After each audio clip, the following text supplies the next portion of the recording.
जय माता रानी। दोस्तों, आपके अपने चैनल में आपका बहुत बहुत स्वागत है। माँ भगवती दुर्गा की कृपा सदैव आप और आपके समस्त परिवार पर बनी रहे। दोस्तों, आज की वीडियो में आप जानेंगे कि एकादशी बारे में। अधिक मास की जो पहली एकादशी होती है उसका नाम है पद्मिनी एकादशी। और पद्मिनी एकादशी का व्रत धारण करने से समस्त प्रकार के कायिक, वाचिक और मानसिक पाप कर्म समाप्त हो जाते हैं। सुख, समृद्धि, संतान, सौभाग्य सभी प्रकार की कामनाएं पूर्ण होती हैं। इस व्रत को धारण करने से गौदान का फल मिलता है। भगवान श्री हरि विष्णु की असीम कृपा की प्राप्ति होती है और समस्त प्रकार के सुखों का भोग भोगने के बाद मरणोपरांत वैकुंठ लोक की प्राप्ति होती है। तो 3 वर्ष में एक बार आती है पद्मिनी एकादशी, इसलिए इसका फल भी कई गुना होता है। तो अगर आप व्रत धारण करते हैं अत्यंत ही श्रेष्ठ है। मान लीजिए किसी कारणवश अगर आप व्रत नहीं भी कर पाते हैं तो भी आपको आज के दिन विधि विधान से भगवान श्री हरि विष्णु की पूजा करनी चाहिए। अपने आचार विचार व्यवहार शुद्ध रखें और भगवान श्री हरि विष्णु के नाम का मंत्र का स्मरण करते रहें तो निश्चित ही भगवान श्री हरि विष्णु की असीम कृपा आपको प्राप्त होती है।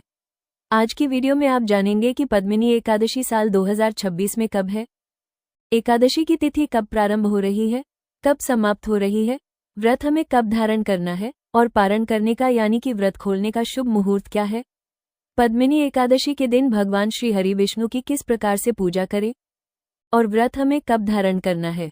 देखिए, एकादशी तिथि का प्रारंभ हो रहा है 26 मई को सुबह 5:10 पर और एकादशी तिथि का समापन होगा 27 मई को सुबह 6:21 पर।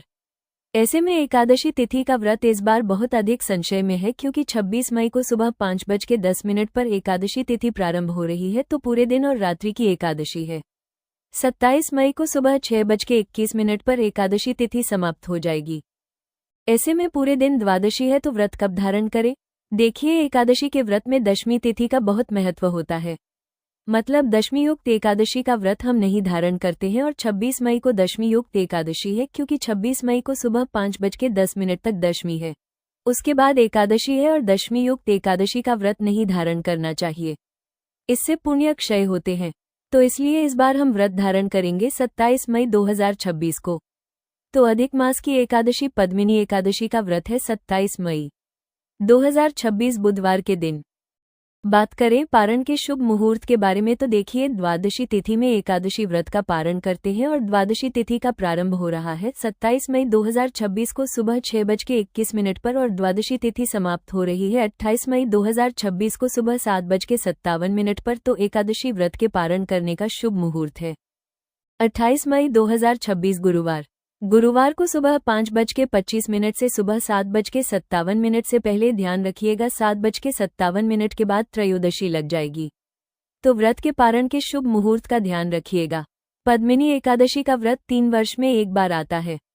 तो ऐसे भक्त जो कि एकादशी का व्रत नहीं करते हैं, मतलब किसी भी एकादशी का व्रत नहीं कर रहे हैं, फिर भी अगर आप चाहें तो अधिक मास में पड़ने वाली दोनों एकादशियों का व्रत आप कर सकते हैं।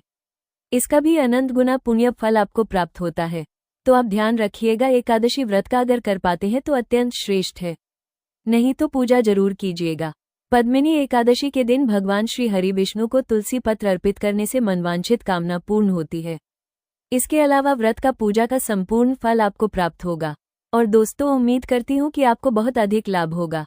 मिलती हूँ मैं आपसे अगली वीडियो में, तब तक के लिए जय श्री हरि विष्णु।